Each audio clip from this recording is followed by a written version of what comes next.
আমরা বলবো আল্লাহ তুমি প্রশ্ন করার আগে তোমার একটা কথা বলি, আমারে কিছু জিজ্ঞেস করো না, আমি সব করেছি। এমন কোন পাপ নাই যে পাপ আমারে দিয়ে হয় নাই।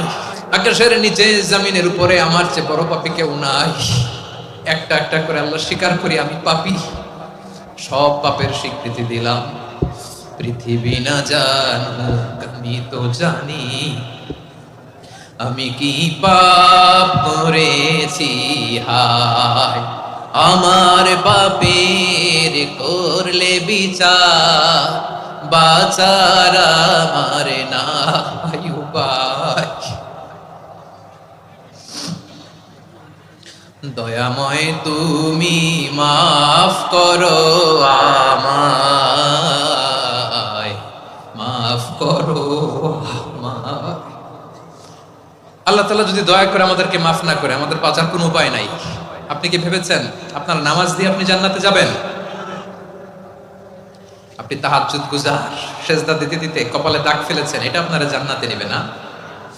আপনি এলাকার সবচেয়ে বড় হাতেম তাই দানশীল, এই দানের ভরসায় বসে আছেন কশিন কালো। আমাদের নামাজ, আমাদের রোজা, আমাদের ইবাদত, এগুলোকে মিজানের পাল্লায় উঠালে কোনো ওজনই হবে না। তবে আমাদের একটা কৌশল জানা আছে, আমরা আল্লাহর রহমতের ভিখারি। আমরা সেদিন আগেই গুনার স্বীকৃতি দিয়ে দেব। আমরা বলবো আল্লাহ তুমি প্রশ্ন করার আগে তোমার একটা কথা বলি, আমারে কিছু জিজ্ঞেস করো না, আমি সব করেছি। এমন কোন পাপ নাই যে পাপ আমারে দিয়ে হয় নাই। তোমার রহমত দিয়ে তুমি জান্নাতে পাঠাবা, তোমার দয়ায় জান্নাতে যেতে চাই, আমল দিয়ে না। পারবেন বলতে? কিয়ামতের দিন আমরা বলবো আল্লাহ আমার আমল দিয়ে জান্নাত চাই না, আমি তোমার দয়া দিয়ে জান্নাত চাই।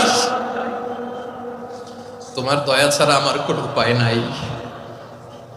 কারণ আল্লাহ যদি বিচার করে বাঁচার কারো উপায় নাই। আল্লাহ যদি বলে ফেলেন তুই এটা করলি কেন, ওখানে গেলি কেন, কোরআনে 1000 বার নিষেধ করলাম তারপরেও এই পাপে জড়ালি কেন, এরকম প্রশ্ন ছুড়ে দিলে আমার উত্তর আছে? বাঁচার কোনো উপায় আছে? রোজ হাসরে হে আল্লাহ আমার করোনা বিচার, আল্লাহ করোনা বিচার।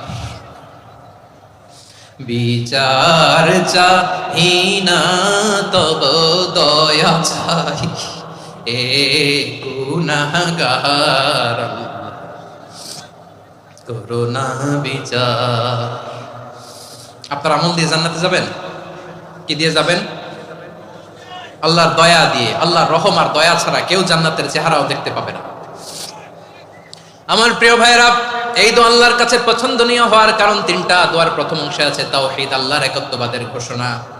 এই দোয়ার দ্বিতীয় অংশ আছে তাসবিহ, আল্লাহর প্রশংসা সূচক বাণী। এই দোয়ার 3 নাম্বার অংশ পাপের স্বীকৃতি। তাহলে আমরা সবাই গুনাহগার। আমরা আল্লাহর কাছে পাপের স্বীকৃতি দিয়ে বলবো, ও আল্লাহ ইন্নী কুনতু মিনাজ জালিমিন, আমরা জুলুম করেছি, পাপ করেছি, অন্যায় করেছি, আল্লাহ বুঝতে পারি নাই। শয়তানের ওয়াসওয়াসায় পড়ে, বন্ধুর পাল্লায় পড়ে, নফসের খায়েশ মিটাতে যে আল্লাহ করে ফেলেছি। তুমি গুনাহ না মাফ না করলে আমাদের গুনাহ মাফ করার দ্বিতীয় কেউ নাই। ঠিক কিনা বলেন? এভাবে অনুতপ্ত হয়ে